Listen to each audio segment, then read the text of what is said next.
All right, so on example 6, we're going to solve the triangle ABC where A is 50 degrees, side A is 8 inches, side B is 15 inches. So it tells us to solve the triangle.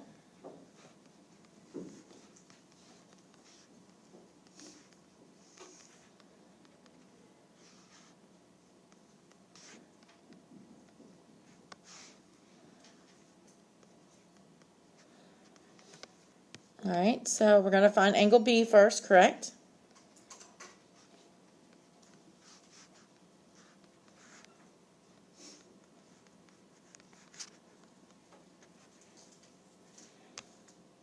So we'll cross multiply.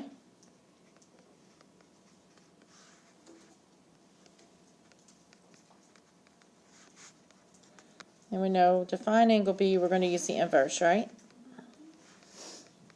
All right, and so you put this in your calculator, and you said it's telling you what? Well, let's find out why. So let's look at just the part we're inputting, because it says error domain, doesn't it? Which means it's something about the input of it. So just in your calculator, type in 15 sine of 50 degrees divided by 8.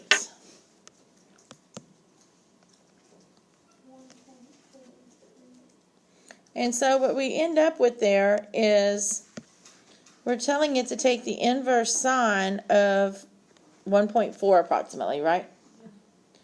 But if I take the inverse of that, you're telling me then sine of some angle equals 1.4? But wait, when I did my unit circle, thinking about, on the unit circle there was sine and cosine and everything, what was the maximum or the minimum that sine could be? Do you remember what the maximum and minimum y value is on our unit circle? -1 to 1, right? So this number here has to be between -1 and 1, is it?